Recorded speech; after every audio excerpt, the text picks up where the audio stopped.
নমস্কার। Iran Israel আমেরিকার যুদ্ধের বিভিন্ন সংবাদ মাধ্যমে ও মিডিয়ায় যে প্রকাশিত তথ্য হয়েছে তার ভিত্তিতে আসল কথাটা ছোট করে বলি। পরিস্থিতি দ্রুত বদলাচ্ছে, তাই কিছু তথ্য সময়ের সঙ্গে বদলাতে পারে। এই চ্যানেলটির উদ্দেশ্য ঘটনা প্রবাহ তুলে ধরা, কোনো পক্ষ সমর্থন বা বিরোধিতা করা নয়।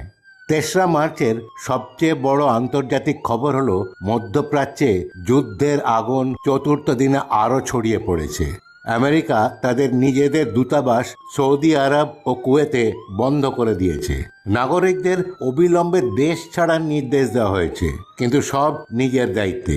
দেশ কোনো রকম সাহায্য করতে পারবে না। এমনকি জেরুজালেম থেকেও আমেরিকা তার নিজের নাগরিকদের সরাতে পারছে না, এই স্বীকারোক্তি নিজস্ব দূতাবাসের। এদিকে বাহরিনে মার্কিন সামরিক ঘাঁটিতে হামলার খবর, কুয়েতে মার্কিন সেনা নিহত, উপসাগরীয় অঞ্চলে বিমান চলাচল ও তেল সরবরাহ ব্যাহত। এখন প্রশ্ন উঠছে, এত বড় বড় মার্কিন ঘাঁটি থাকা সত্ত্বেও সুরক্ষা কোথায়? অন্যদিকে ইরানের মিনাব শহরে একটা প্রাথমিক বিদ্যালয়ে বোমা হামলায় ১৬০টির বেশি শিশুর মৃত্যু হয়। ইরানের বিদেশমন্ত্রী আব্বাস আরাগাচি অভিযোগ তুলেছেন যে এই হামলা আমেরিকা ও ইসরায়েলের যৌথ বোমাবর্ষণের ফল। আমেরিকা বা ইসরায়েল এটা অস্বীকার করেছে বলে এখনো খবর পাওয়া যায়নি। এই ঘটনার তীব্র নিন্দা করেছে ইউনেস্কো এবং জাতিসংঘ তদন্তের নির্দেশ দিয়েছে। এদিকে ওয়াশিংটন পোস্ট জানাচ্ছে, যুক্তরাষ্ট্র এখনো স্পষ্ট করে বলতে পারেনি কেন এই হামলা শুরু করা হলো। একবার এক এক রকম বক্তব্য।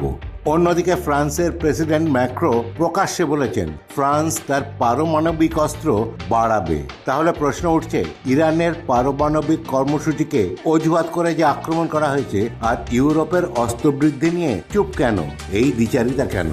চীন অবশ্য প্রকাশ্যে ইরানের সার্বভৌমত্বের পক্ষে অবস্থান নিয়েছে। রাশিয়া কিন্তু নীরব। মধ্যপ্রাচ্যে জোট রাজনীতি এখন নতুন মোড় নিচ্ছে। 4 দিনে যা স্পষ্ট, এই যুদ্ধ শুধু ক্ষেপণাস্ত্রের নয়, প্রভাব আর মর্যাদারও। আমেরিকা ও ইসরায়েল দ্রুত জয়ের দাবি করছে, কিন্তু ইরান জানিয়ে দিয়েছে এই লড়াই দীর্ঘমেয়াদী। এর সত্যটা কি, কারণটা কি, আর এই আগুন কোথায় গিয়ে থামবে, আর কবে শান্তি আসবে? সবার নজর এখন সেই দিকে। আজকে ভিডিওতে তুলে ধরলাম সেই প্রশ্নগুলো যেগুলোর উত্তর এখনো বিশ্ব পুরোপুরি জানে না। ভালো থাকবেন, সুস্থ থাকবেন, ধন্যবাদ।